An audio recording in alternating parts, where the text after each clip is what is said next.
Hello everyone, welcome to the Solid State Logic Studios here in Oxford, England, and today we're very excited to welcome a rather special guest, and that is Paul from Spitfire Audio. Hello Paul. Hello, thank you very much for having me. Paul has been working with us to create a rather special controller map for our UF1 and UF8 control surfaces that can control Original's intimate strings, which we're now including with the controllers and audio interfaces. So Paul, can you tell us a little bit about this string package? It's a smaller string band, so it's 8, 6, 6, 4, 3. So 8 first violins, 6 seconds, 6 violas, 4 cellos and 3 basses. It's recorded in the beautiful Lyndhurst Hall at Air Studios, and it focuses on the softest and most kind of emotional aspect of string playing. It's incredibly easy to use. It's just laid out on the keyboard. You don't have to know about orchestration to use it. You just play it and you get this incredible, beautiful sound. Nice, let's have a look at it. One of the most important things to remember when you're programming using sample libraries is to treat it as if it's a musical instrument. And a lot of that comes from the way that you manipulate the expression and dynamics controllers. And sometimes we have a few extras. It's the difference between this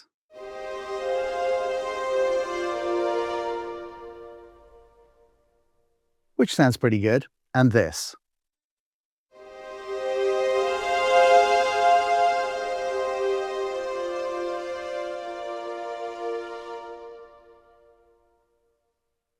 And introducing that kind of musical shape into the performances for every single track in your sequence really elevates the overall sound and makes it sound so much better. So you can see that this controller I've got here is controlling this slider on the UI, which is our expression controller. That's on MIDI CC11. And then this one is MIDI CC1. So that's commonly assigned to the mod wheel, but this is usually dynamics in a sample library. And what that's doing is that's crossfading between the quieter performances that have been recorded and the louder performances that have been recorded. And that gives you a lot of control.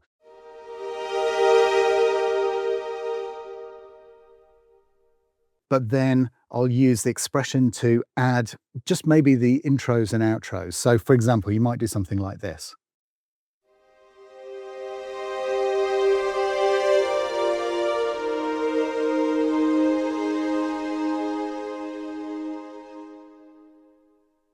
Other controls that we have on this particular library are the reverb and release, and those are also assigned here. So as you can see, I can change the amount of reverb really simply and quickly there.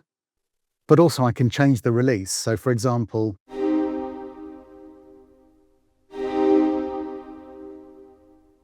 so if you want a longer release, if you're going to be playing kind of slower moving chords with both hands.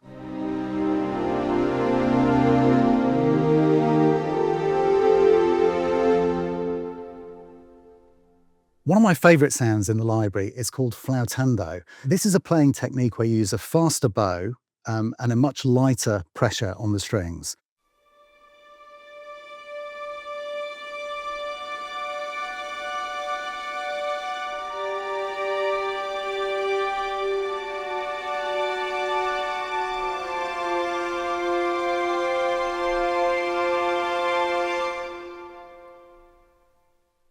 It's a really lovely, delicate sound. And you'll notice that there are some microphone controls here as well. And actually, if we page across, I can also control these from the UF8 as well. So if we just listen to the close mic,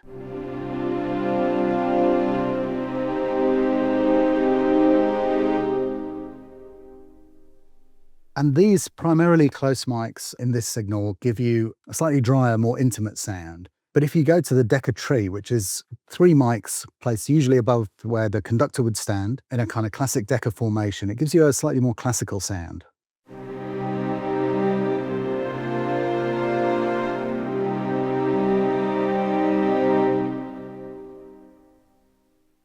And you can hear that slightly more clearly on a short sound like the pizzicato.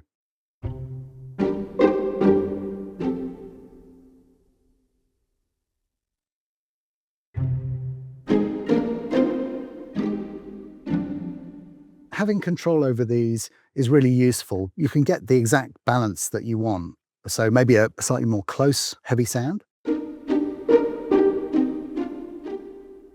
or a slightly more tree-heavy sound. And you can even manipulate those in real time in the same way that you would alter any other controller. Again, straight from here, from the faders. Having 8 faders available immediately and then being able to page through means that you can set all of your different controls, anything that you might want to grab while you're playing, so that you can easily get hold of it without having to dive into menus or draw in controller data. For example, in this Swarms library, this is like a kind of pointillistic approach to creating a long sound from lots of shorter sounds. And one of the controls on here is the speed. Now, I like to control the speed and the dynamics at the same time.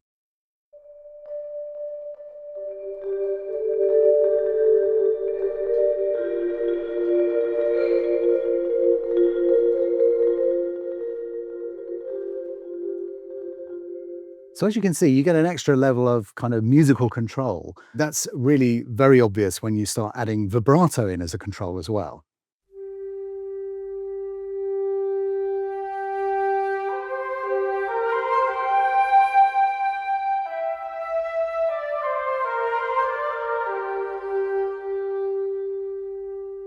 So really for me, it's about making sure that you've got as many of these controls accessible as possible at any one time, and then being able to quickly flip across. There's all kinds of stuff you can do with this.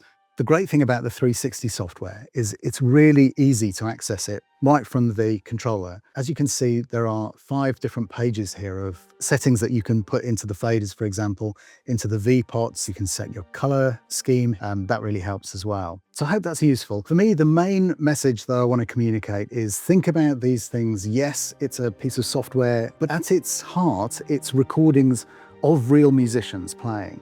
And we've given you the control to be able to really put a lot of musical expression into each part that you play. So really get those controllers moving and perform the part like you're playing a musical instrument, and you'll find that the overall track just sounds 1,000 times better. Paul, that was absolutely brilliant. Thank you so much for taking us through that mini tutorial. If you head to the Solid State Logic website and register your SSL controller or audio interface, and you too can get access to this amazing string package. We're even going to include a little PDF so you can recreate Paul's exact mapping on your controller. That's all for this time. Thanks for joining us. See you again.